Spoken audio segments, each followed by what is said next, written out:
Hello and welcome to Anchor Points Bible Study. Today we are going to be talking about confession of sin.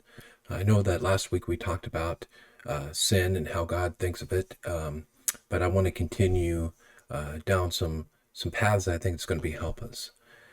Hi, I'm Tony. I'm your host here at Anchor Points and want to encourage you to anchor every area of your life in Christ. Thank you for spending a few moments here with me in this channel. If this is your first time visiting, I really appreciate it if you hit that subscribe button and that bell notification when you know I put up new content, and you'll get that notification. Here at Anchor Points, my goal here is to ensure that we are trying to anchor our lives in Christ, anchor what we are accomplishing, anchor our relationships or whatever it is in Christ. Now, the question we have is that it's not so much that we have sin or don't have sin, it's how we are dealing with that sin and how the error in our life and how we will take that and how are we going to deal with those errors in our life. When it comes to sin, we men, us people, men and women, humans, we look at it from severity, right? If somebody murders somebody, it's people will look at it as more severe than somebody who's lied. What God looks at sin is sin, and while the consequences of sin is different between different elements, sin is still sin, and the confession is still needs to be done. If I lie, cheat, or steal, or if people who hate, plunder, or murder, confession needs to be done. God doesn't want any of that in anybody's life. And what I'd like to really briefly look at is a quick story, and you can look this up on your own. In 2 Samuel chapter 11 and 12, we see where David had committed adultery and murder. That is in chapter number 2 Samuel 11, where God shows us that David sinned. David didn't do what he was supposed to be doing, and thus he's caught himself in a pickle, and he tried to take care of business on his own. And then chapter number 12, God sends Nathan, the priest, to David to point out his sin. And how we look at it is in that chapter, we see how David responds to that sin and the importance of looking at sin. And he takes responsibility for his sin. He takes responsibility for what he is doing. So when we think about our lives and our daily walk with God, are we okay with being presented with the sins in our life? Are we okay with acknowledging our sin? Can we consider God as graciously trying to get our attention that we could be right with him? Are we able to look at God and say, you know what, I just really want to be right with him, and I want to do what's right, and we focus on him? Could we be close enough to the Lord where, when I sin, that I'm convicted of the Holy Ghost, right? The Holy Spirit dwells within me, and he's going to prove me. I want the Holy Ghost to tug on my conscience and say, you know what, listen, Tony, you're not doing right. You didn't respond right. You didn't talk right. You were mean to your wife. You were not fair with your children. And I want those things. I want those things in my life. The key to sin, again, is not that we will not sin. That is nothing part of it. We all have sin and we all will sin. But it's how we're dealing with it. And do we deal with our sin properly? So let me switch screens here.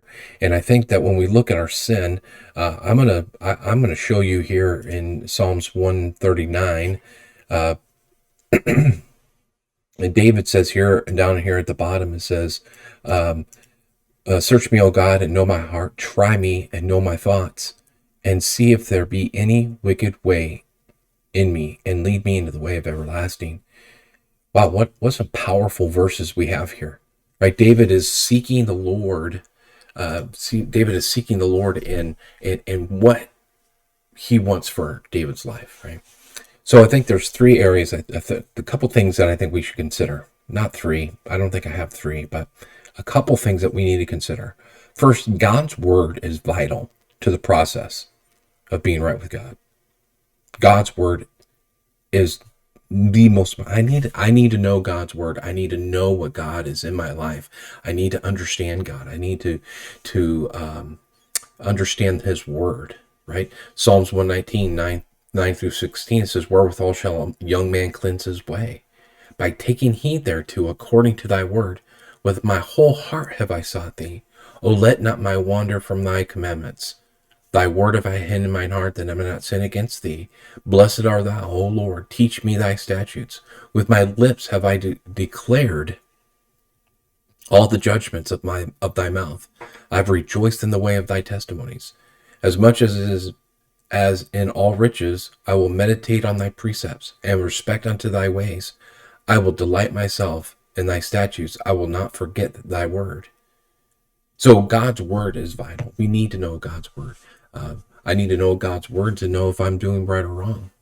While that's not ignorance is not an excuse, we are still responsible to know. And I need to know what I'm doing right and wrong. And I believe that there are times when the Holy Spirit will lead and guide us into that. So the first thing is God's word. The second thing is time of prayer.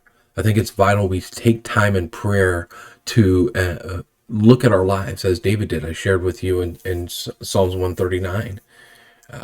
He was, Lord, take it. If you read the whole passage of 139, the whole chapter, he's in awe of who God is and what God is.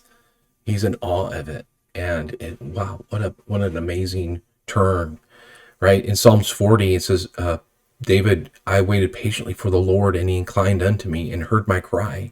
He brought me up out of a horrible pit of miry clay and set my feet upon a rock and established my goings. And he put a new song in my mouth, even praise unto our God. Many shall see it and fear, trust in the Lord. Blessed is the man that make the Lord his trust and respecteth not the proud, nor that such turn aside to lies.